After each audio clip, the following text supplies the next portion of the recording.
안녕하십니까. 저는 온라인 교육기관에서 건축설비기사를 강의하고 있는 김성태입니다. 자, 오늘은 2015년도에 3월 8일 출제 경량성 문제를 한번 풀어보도록 하겠습니다. 자, 첫 번째 문제입니다. 도서관 내부의 서고 채광에 대한 설명 중 틀린 것은 했어요. 자, 첫 번째, 서고 내부는 자연 채광으로 하는 편이 좋다? 자연 채광으로 하면 안 되지 않습니까? 그죠? 왜 안 됩니까? 서고나 옷가게 이런 거는 태양의 채광이나 뭐 이런 게 됐을 때 어떻게 된다 그랬습니까? 네? 이게 변색이 되고 이 변질이 되기 때문에 우리가 인공 조명을 한다라고 했습니다. 그래서 이거 틀렸어요. 자, 두 번째, 철골 보의 종류에서 공조기 덕트가 직각으로 관통할 수 없는 것, 상자형 보는 관통을 못한다 그랬어요. 그죠? 허니콤보는 덕트 배관이 관통할 수 있다. 그래서 천정고를 줄일 수 있다. 그래서 층고를 줄일 수 있다라고 했죠. 그죠? 마찬가지로 레티스보는 이 배관이 통과를 할 수 있어요. 그죠? 예. 자, 3번. 한쪽 박곡면은 원호로 하고 대립되는 박곡면은 직선으로 하여 평행 이동시켜서 이루어지는 곡면으로 만들어지는 셀, 이거는 코노이드 셀입니다. 쉘 구조는 원래가 곡면으로 이용한 구조를 갖다 우리가 쉘 구조라고 그러죠. 그죠? 네 번째, 철골 기둥을 콘크리트 기초에 고정하기 위하여 사용하는 것, 앵커볼트죠. 그죠? 앵커볼트. 자, 다섯 번째, 주거 건축의 단지 계획에 있어서 교통 계획에 대한 내용으로 틀린 것을 했어요.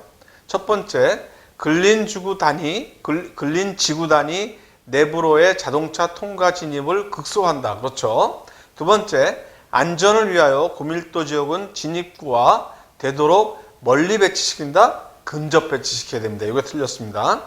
여섯 번째, 주택 설계의 방향성에 대한 내용으로 틀린 것을 했어요. 첫 번째, 생활의 쾌적감이 증대되도록 한다. 맞습니다.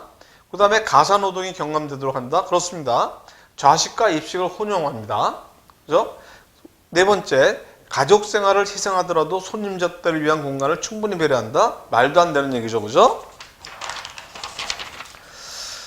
자, 그 다음에 일곱 번째 문제, 사무소 건축의 코어 시스템에 대한 설명 중 틀린 것을 했어요. 첫 번째, 공용 부분을 한 곳에 집약시킴으로써 사무소의 유효 면적이 증대된다. 그렇습니다. 그죠? 그 다음에 설비 시설을 집약시킬 수가 있고, 세 번째, 편심 코어형은 바닥 면적이 큰 경우에 적합하며 두방향 피난에 이상적이다? 아니죠. 작은 경우에 적합하죠. 그 다음에 두방향 피난은 곤란합니다. 이게 틀렸어요. 8번, 철골 구조의 장점으로 거리가 먼 것을 했습니다. 진동에 강하여 고층 고급 주택에 적합하다? 아닙니다. 고가기 때문에 고급 주택에 이걸 사용하지 않습니다. 9번, 전 학급을 2개 집단으로 하고 한쪽이 일반 교실을 사용할 때 다른 쪽은 특별 교실을 사용하는 학교 운영 방식은 플래툰형입니다. 플래툰형. 10번, 은행의 공간 및 평면 계획 시 유의할 점으로 틀린 것을 했어요. 첫 번째, 출입문은 도난 방식상 바깥 여닫이로 하는 것이 타당하다? 안 여닫이로 해야죠. 그죠? 들어갈 때는 들어가고 나갈 때는 급하게 못 나가는 거죠. 그죠? 대피 시설로서는 안 되는데, 예, 그렇게 되어 있습니다. 11번, 목조 경골 지붕틀에서 사용되는 구성 부재로 옳은 것을 했어요. 시읒자보, 빗대공, 그 다음에 평보, 요게 지붕틀 구성의 부재예요. 이거 외워두세요. 20번, 상정 건축의 정면, 패사이드 구성에서 필요로 한 광고 요소가 아닌 것은, 광고 요소를 우리가 뭐라 그랬습니까? 아이드마 이렇게 우리가 외우지 않았어요. 그죠? 아이드마, 그죠? A가 뭐예요? 여기서 attention, 그죠? attention, interest, desire, 욕구가 생기게 한다. 그죠? memory, 기억을 하게 되고, action, 행동을 하게 되는 거, 요겁니다. 그죠? 특성은 아니죠. 13번 가구식 구조물의 횡력에 대한 안전한 구조 계획으로 가장 타당한 것은 했어요. 가세를 유효하게 설치한다. 가세가 어떻게 돼요? 45도에 가깝게 설치한다. 삼각형의 얘기라 삼각형으로 가세되는 거예요. 14번 병원의 수술실 계획으로 틀린 것을 했습니다. 1번 수술실 내 모든 전기기구는 스파크 방지 장치가 필요하다. 맞습니다.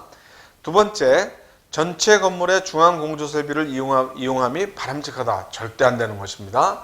독립공조를 해갖고 클린룸의 형식을 취하고 그 다음에 외부에서 어떤 병균이나 뭐 이런 게 들어오지 못하게 양압을 갖다가 우리가 한다든지 이런 독립적인 공조 방식을 해줘야 되는 것입니다. 틀렸습니다. 15번 아파트의 평면 형식에 의한 분류 중 계단실형에 대한 설명으로 틀린 것을 했어요. 첫 번째 주거 내의 주거성 및 독립성이 좋다. 맞습니다. 두 번째 코어의 이용률이 높아 경제적으로 유리하다? 아니죠. 그죠? 코어의 이용률이 낮습니다. 그래서 경제적으로 유리한 게 아니라 불리합니다. 16번 사무소 건축의 개실 시스템에 대한 설명으로 옳은 것은 개실 시스템. 개별적으로 각 실마다의 시스템을 둔다는 얘기죠. 중앙 시스템, 개실 시스템. 그 다음에 그래서 첫 번째 방 길이에는 변화를 줄 수 있으나 방 깊이에는 변화를 줄 수 없다. 이게 맞습니다.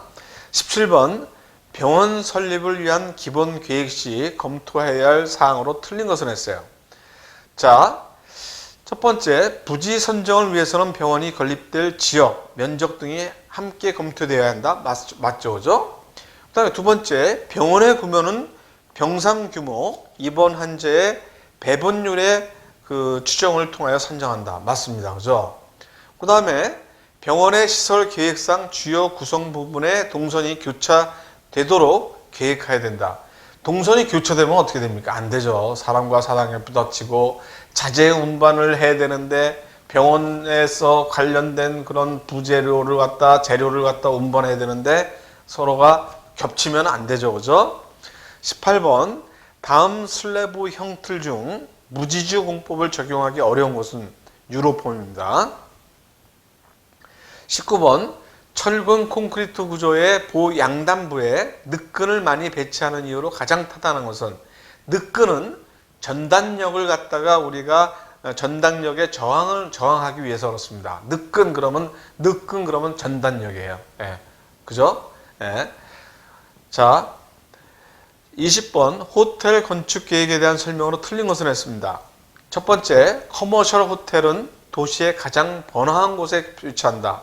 맞습니다. 아파트먼트 호텔은 장기간 체제하는 적합한 호텔이다. 그렇죠. 클럽하우스는 스포츠시설을 위주로 이용되는 숙박시설이다. 그렇습니다. 리조트 호텔은 관광객, 단기 체제자 등을 대상으로 한 호화로운 설비를 하고 있다. 이게 틀렸죠. 자, 21번입니다. LPG와 LNG에 관한 설명으로 옳지 않은 것을 했습니다. LNG는 공기보다 가볍다? 맞죠. 그래서 LNG 같은 경우에는 감지기가 어디에 있어요? 위에 있어요. 천정에서 30cm 이내. 그죠? LPG는 무겁기 때문에 바닥에서 30cm 이내.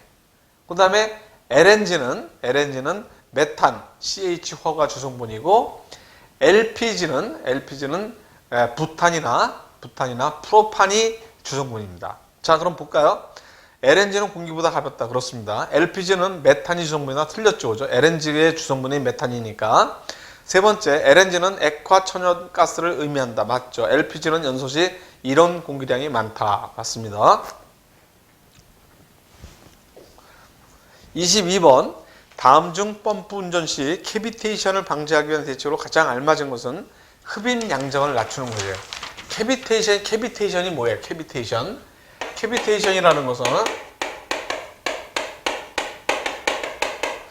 우리가 펌프에서 흡입이 있고 뭐 흡입을 갖다 탱크가 있으면 수평 흡입이 될 수도 있고 아니면 뭐 밑에 위에도 될 수 있어요. 그리고 포출이 되겠죠. 그죠? 펌프가 돌아서 원심력에 의해서 돌아서 물을 끌어당기는 부분이기 때문에 이 진공 상태가 돼버립니다. 그러면은 진공 상태가 되면은 여기에 들어있는 물이 포화 증기압보다 낮아져요. 포화 증기압이라는 게 뭡니까? 어떠한 물이 되려면은 포화 증기압보다 높은, 그러니까 물을 만들 수 있는 증기 압력 이상이 돼야만 이 물이 돼요. 근데 그렇지 않고 포화 증기압 이하가 됐을 때는 기포가 형성이 됩니다. 요 기포가 생기는 현상을 갖다가 우리가 캐비테이션이라고 그러는데, 이 캐비테이션 현상이라는 것은 이 기포가 펌프를 통과했을 때 기포가 압축이 되죠. 그죠? 압력을 받으니까 이게 압축이 돼요. 그러면서 압축이 되고 그러면서 펌프의 양수불능, 움직이지 못하게 되는 양수불능, 물을 갖다가 이송시키지 못하는 양수불능이 되는 경우.